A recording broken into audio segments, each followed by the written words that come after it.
dan kesatuan bangsa. Mengapa demikian? Karena negara Republik Indonesia itu terdiri pada banyak pulau, banyak penghayat kepercayaan, banyak suku-suku, banyak paham-paham politik dan sebagainya. Nah, ini kalau dibiarkan berkembang satu dengan yang lainnya, maka akan terjadilah pergesekan, terjadilah peperangan satu dengan yang lain. Kita tahu mengapa Indonesia ini lemah dan dapat dijajah oleh Belanda selama 300 tahun. Oleh karena tidak ada persatuan dan kesatuan. Semua menginginkan kelompoknya sendiri yang paling maju. Tetapi dengan adanya putra-putra bangsa yang pernah dididik di luar negeri, yang terutama di negeri Belanda, ya, kemudian setelah kembali ke Indonesia, timbul semangat kebangsaannya yang modern. Sehingga mereka itu memunculkan adanya Budi Utomo pada tahun 1908, kemudian Sumpah Pemuda 1928 juga. Ya, satu nusa, satu bangsa, satu bahasa. Nah, tekad untuk menjadi satu bangsa inilah yang sangat besar. Meskipun orang Jawa itu mayoritas di dalam negara ini, tetapi mereka tidak menuntut adanya bahasa Jawa menjadi bahasa nasional. Tetapi bahasa Indonesia yang semula dilakukan, dipraktekkan, diawali di daerah Sumatera Timur dan juga Sumatera Barat, dan menjadi lingua franca, bahasa kebangsaan, maka itu ditetapkan menjadi bahasa nasional. Sehingga yang mayoritas tidak harus memonopoli apa yang menjadi mayoritasnya. Tetapi yang dipentingkan adalah persatuan dan kesatuan bangsa. Demikian juga kaitannya dengan keagamaan. Meskipun masyarakat Indonesia itu mayoritasnya beragama Islam, tetapi agama Islam tidak menjadi dasar negara, tetapi memberikan pengaruhnya, semangatnya di dalam pembuatan hukum nasional. Karena itulah maka Indonesia tidak bisa dikatakan negara agama, tetapi negara yang berdasarkan ketuhanan yang Maha Esa, atau secara pendek adalah negara yang beragama, memiliki agama. Menjadi pertanyaan, 6 agama yang sekarang seringkali dikatakan yang diakui, itu juga kata-kata yang tidak tepat. Karena apa? Agama itu hadirnya di bumi ini atau di Indonesia ini sebelum Republik Indonesia berdiri. Sehingga tidak masuk akal lah kalau negara mengakui agama yang lahir jauh sekali daripada seperti agama Buddha. Itu sudah dianut oleh bangsa kita sejak pada abad ke-6 misalnya, yang kemudian pada abad ke-13 surut dan bangkit lagi pada tahun 1959. Sehingga kalau Anda sekalian sebagai mahasiswa Buddhis ditanya, apa peranan daripada umat Buddha di dalam pembuatan Undang-Undang Dasar 45? Memang pada waktu itu tidak ada perwakilan dari umat Buddha, karena agama Buddha yang sudah tenggelam sejak zaman Majapahit baru muncul tahun 1959.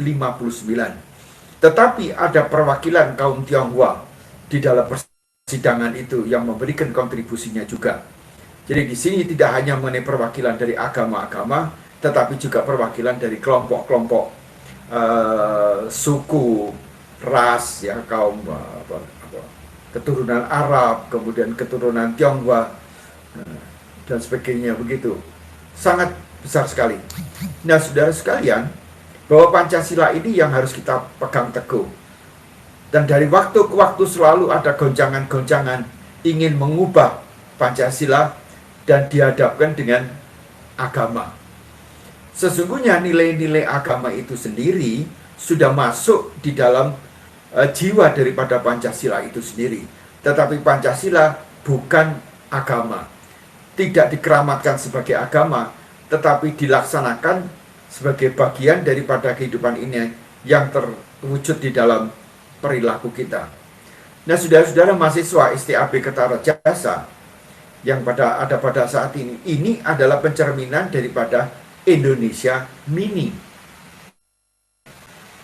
Ada kelompok dari mahasiswa berasal dari suku Sasak atau di Lombok Barat atau Lombok Utara. Kemudian ada juga yang berasal dari Halong, Kalimantan Selatan atau Kalimantan Timur yang nantinya akan menjadi ibu kota Republik Indonesia yang baru. Kemudian ada juga dari kaum Tionghoa. Kemudian ada juga yang dari Jawa. Bermacam-macam dari Lampung. Ya, orang Lampung asli memang tidak ada. Tapi dari keturunan Jawa, keturunan Bali yang tinggal di Lampung pun ada. Sehingga kalau Anda berada dalam wihara ini, harus memahami mengenai filsafat Pancasila, menghayatinya dan menerapkannya. Adalah tidak layak kalau ada mahasiswa-mahasiswa yang tertentu yang suka mengelompok berdasarkan sukunya sendiri, punya geng, apakah itu geng Jawa, apakah itu geng Halong, apakah itu geng Lombok. Ini adalah perilaku yang tidak benar. Karena itulah di dalam proses Indonesianisasi, para mahasiswa yang berasal dari daerah yang kurang bergaul dengan suku-suku lain, selama dalam wihara ini pun satu kamar tidak boleh satu suku. Satu agama ya pasti ya, tetapi satu suku tidak boleh. Harus membaur dengan suku-suku lain agar terasa keindonesiaannya. Nah, saudara sekalian, bahwa sila yang pertama dari Pancasila ini adalah ketuhanan yang Maha Esa. Yang sekarang Pancasila ini sedang digoncang-goncang mengenai sila yang pertama ini. Karena Bung Karno sendiri menyatakan bahwa ketuhanan yang ketuhanan yang Maha Esa ini adalah ketuhanan yang berdasarkan agama masing-masing. Tidak ada formulasi khusus. Tetapi ada kelompok-kelompok tertentu yang ingin memaksakan bahwa yang dimaksud dengan ketuhanan ini adalah ketuhanan yang berasal dari konsep agamanya, hanya satu agama. Bung Karno tidak mengatakan demikian, karena hendaknya bangsa Indonesia itu beragama berdasarkan agama masing-masing. Yang Islam beragama sesuai dengan tata cara upacaranya dengan agamanya, yang Katolik, yang Protestan, yang Hindu, demikian juga dia menyebutkan yang Buddha pun sesuai dengan aturan-aturan yang diletakkan agamanya. Jadi tidak ada suatu konsep. Tetapi Bung Karno di dalam uraiannya mengenai Pancasila ini menyatakan bahwa sejak zaman dahulu pun bangsa Indonesia ini sudah bertuhan. Dia mengatakan sejak zaman dulu dengan konsepnya masing-masing, tidak satu konsep aja. Ya.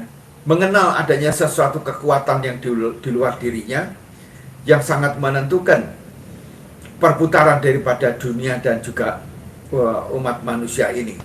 Oleh karena itulah di dalam sila pertama ini dikatakan ketuhanan yang Maha Esa. Tuhan itu sudah bukan bahasa Arab, bukan bahasa Ibrani, ya, bukan bahasa Tionghoa juga. Itu berasal dari bahasa Jawa kuno sebenarnya. Tuhan dengan Tuan. Kalau manusia biasa, itu disebut Tuan. Tetapi kalau yang di atas, the divine bahasa Inggrisnya, disebut sebagai Tuhan. Apa perbedaannya? Di dalam tulisan memang tidak ada bedanya.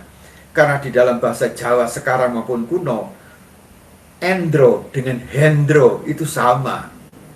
Ya. Ho dengan o. Karena di huruf Jawa itu a dengan ho itu adalah sama. Tuhan dengan Tuan sama.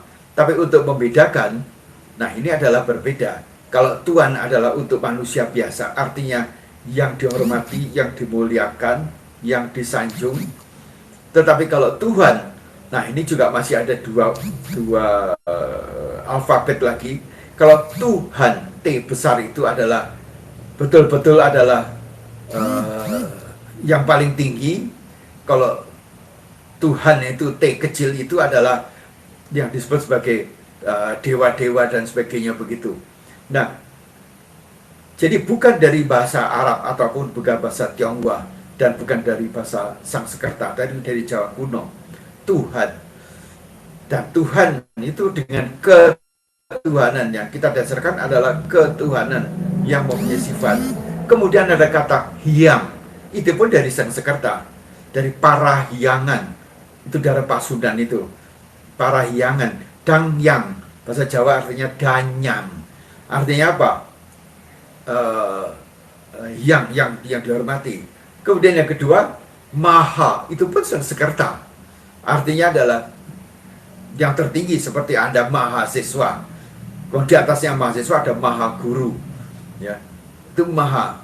Kemudian ada kata esa, itu pun dari Sanskerta. Esa dengan eka lain lagi. Kalau eka itu adalah satu dan terbagi, ya, sangkara, perpaduan. Tetapi kalau esa dalam pengertian ini adalah satu tapi tak terbagi, yang diartikan sebagai yang mutlak, the ultimate truth, kebenaran yang tertinggi. Ya.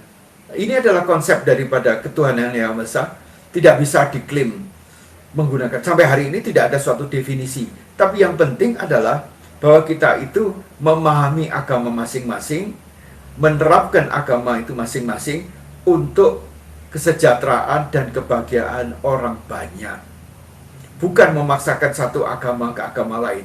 Nah, di dalam keyakinan kepada Tuhan yang Maha Esa ini, ya, di dalam agama Buddha kita sebut sebagai Sang Triratna, atau yang mutlak di dalam nidana, yang tidak dilahirkan, tidak diperanakan dan sebagainya. Ya. Maka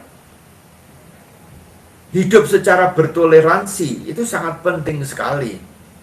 Ada orang-orang tertentu yang fanatik dengan agamanya, yang tidak mau bergaul dengan agama orang lain, sebangku dengan orang agama lain tidak mau. Ya. Bahkan zaman sekarang pun mati pun untuk satu tempat pemakaman dengan agama lain nggak mau. Hal ini adalah bertentangan dengan jiwa agama, karena Pancasila dengan 5 silanya itu bukan 5 merupakan tiang yang berdiri sendiri, tetapi adalah